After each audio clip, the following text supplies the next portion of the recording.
We grew up on these shows. We laughed at the jokes. But what happens when you hear a beloved show through the lens of someone who is just like you? This week on Culture and Context, we're asking a question that's been on a lot of people's minds lately. Was a running gag on Martin really just a joke? Or was there something a little deeper there?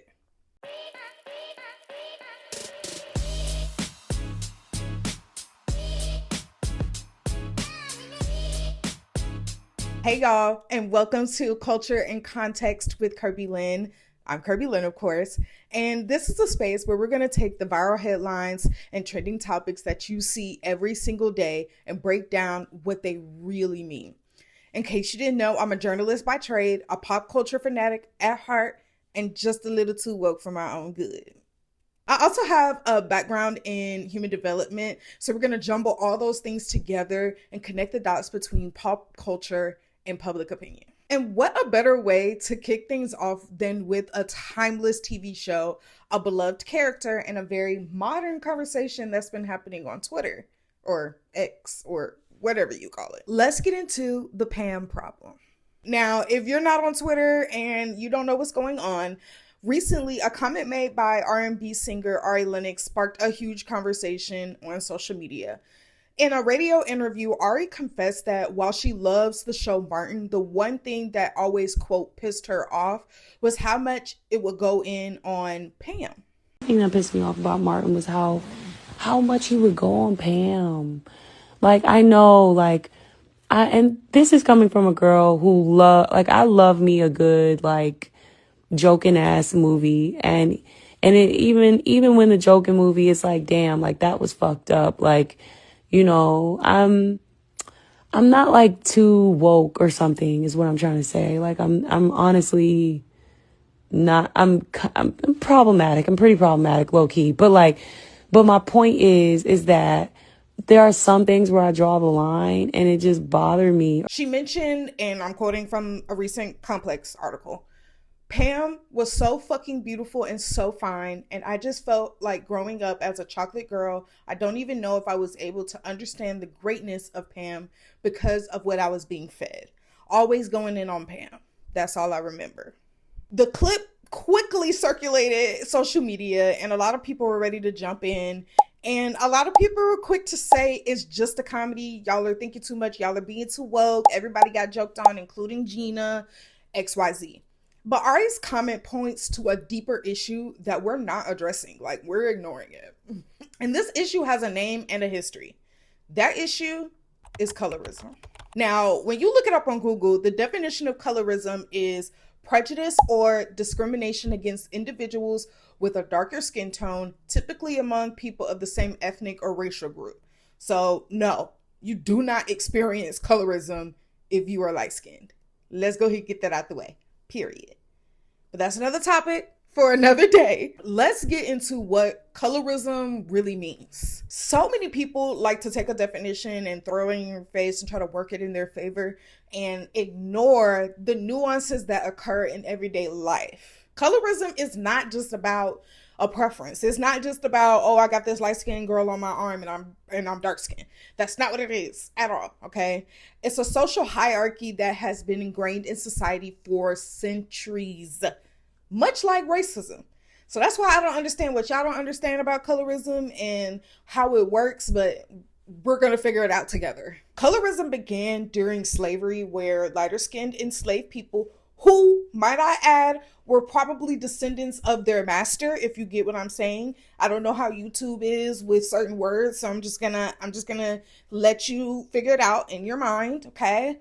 That some masters were doing some bad things to their slaves, and children were a result, right? So lighter skinned enslaved people were sometimes given preferential treatment. And that's why I brought up the whole their master, was involved in their procreation, I guess you could say. So this means that there is two sides to the same coin of this lighter skinned enslaved people receiving preferential treatment.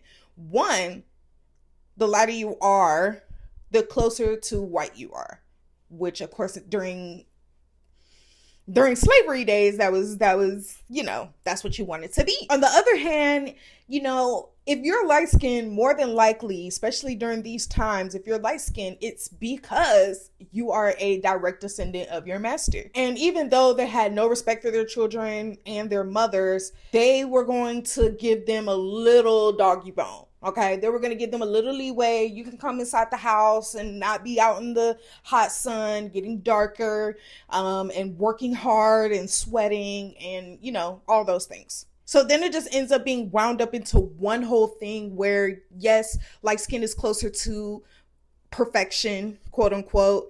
And I'm also the descendant of the master. So, like, I'm light skinned. I have actual white in me, So, yeah, light skinned people were given preferential treatment over those with darker skin. And honestly, I fully 100% believe that it was used as a tool to divide us. I feel like, yes, some parts of it had to do with white people's belief of black people and what the color of their skin meant and all those things. But as it continued on, they saw the rift on the plantation. They saw the way light-skinned people reacted to the fact that they got to be in the house. And I want to say the filled in words, but like I said, I don't know how strict YouTube is, but y'all get what I'm saying. Yeah. And even after slavery, this superiority complex continued into the Jim Crow era. We've all heard about the paper bag test. Okay. We have heard the paper bag test. It is very bad, honestly. In case you're unfamiliar, the paper bag test kind of is what it sounds like.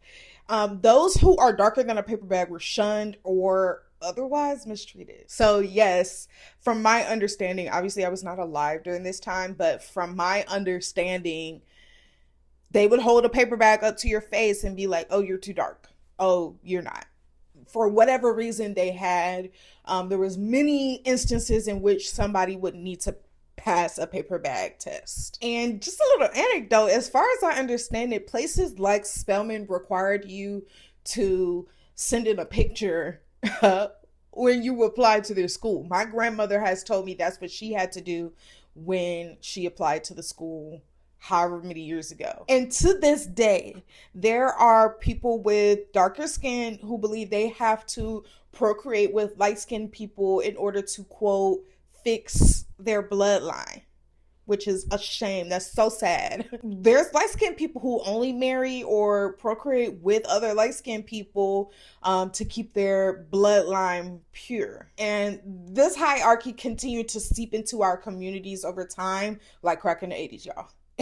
I mean, it might be worse than crack in the 80s because it is everlasting. So it's no guess that these things and these beliefs and these mindsets were going to pass on to Black media. I mean, speaking of the paper bag test, movies used it for casting.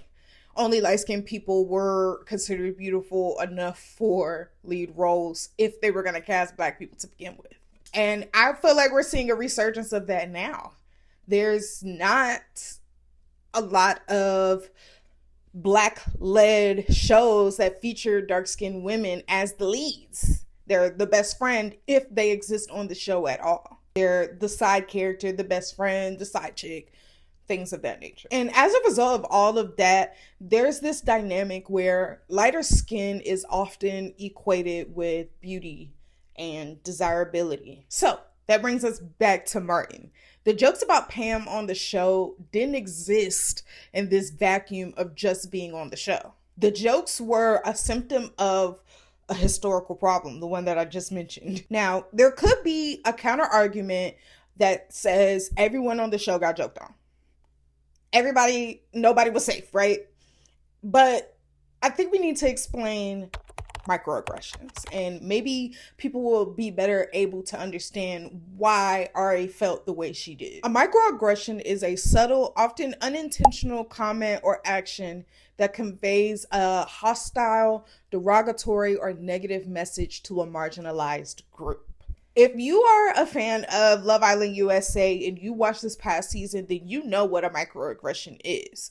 There was not necessarily, from my view, a whole bunch of microaggressions on the TV show itself, but online, It was insane, the treatment that Shelly and Alandria received. The thing about microaggressions is they're very hard to pick up, especially if you're not aware of unconscious bias and just those deep-seated issues that you maybe have not addressed, right? A lot of microaggressions came out of that because they don't realize that half the reason they don't like those two is because they're Black or dark-skinned Black women. And the key to a quote-unquote good microaggression is subtlety, okay? It's like a mosquito bite. One bite is okay, whatever. It's a little itchy, you get over it. But 1,000 mosquito bites? Oh, you ready to fight? Because why are these mosquitoes trying to kill me? So, while Martin also made fun of other people on the show, like Tommy's intelligence and the lack thereof, or Cole's naivete, those jokes weren't tied to a centuries-old system of oppression. And honestly, we have a case to make for Tommy. We really have a case for Tommy to make. If people would open their eyes and realize that Tommy is a modern version of Sambo. Now, I'm not about to go into a history lesson on that because we got to get on with this episode, but look it up, okay? It's giving minstrel shows sometimes because the dumb Black man is a very common trope on TV. So, anyways, let's move on. I know the show was made in the 90s and there was just different standards at that time. We weren't as woke, as you could call it. However, that doesn't mean we can't look back at it and understand its impact. The implication of Martin's jokes against Pam were different for Black women due to our place in society. When Martin compares Pam to a man by saying, quote, "We're both built like men," or "It doesn't take a genius to catch a frisbee in your mouth, now does it, Queenie?" Comparing her to an animal. Or even Ripley's "Believe it or not" is a form of verbal abuse, okay? Now, Pam, she didn't let him get off with nothing. She definitely came back with her jokes, okay? She definitely has something to say. But in this context that we're talking about, okay, these comments were made to make her feel less than. And although they made us laugh when we first watched them and saw them, honestly, they're still microaggressions, okay? They reinforce negative stereotypes about dark-skinned women, period. And this leads me to my final point. We need to learn how to accept when Black women say they're offended. Yeah, we need to learn how to do it, okay? Now, Tashina Arnold herself, the woman who played Pam, said the jokes didn't come from a, quote, mean place. She even said that the cast, quote, had fun literally every day. But that still doesn't invalidate Ari Lennox's experience watching the show. It doesn't invalidate how the jokes made her feel and how the show made her feel. We know that intent does not equal impact. So the intent behind a joke or a comment doesn't always erase how it made someone feel, even if you try to explain it away. So as a community, we need to learn how to listen to Black women. And when a Black woman says something hurts, we need to believe them, even if it doesn't make sense to us. Even if you don't think it's that serious or you don't think it's that deep. If your friend says something hurt my feelings, you're not going to look at them in the face and say it's not that deep. And if you do, you're a bad friend. Period. Overall, we owe Black women, and I'm saying this as a Black woman myself, we owe Black women respect and empathy. It's not something that they're given in the world, so they need to receive it in the community. Ultimately, the conversation Ari Lennox started isn't about changing the past. We're not trying to get Martin canceled. Nobody's trying to cancel Martin, okay? It's about changing the future so we don't repeat the same mistakes. We want our children of today to be able to look back on the shows that they loved when they were kids and be like, yay, they're still fun and funny, and I'm not offended, I'm not hurt, and I don't get flashbacks to being made fun of, and etc. And from this point forward, we need to take a closer look at the jokes we laugh at, the media we consume, and the communities we build. At the end of the day, it's about the culture, okay? We got to protect the culture, and Black women are a part of the culture.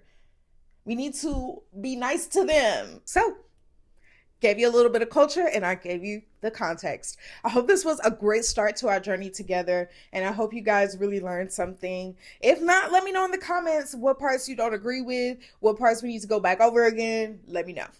And if you're interested in more of this kind of content, give this video a like and follow me on my social media platforms. You can find the link in the description. Also, shameless plug, if you're looking for more thought-provoking content about great music and wellness, make sure to check out my magazine, Vibe and Flow. You can find the link in the description as well. All right, y'all, it's been real. I've been Kerbi Lynn, and we'll see you in the next one.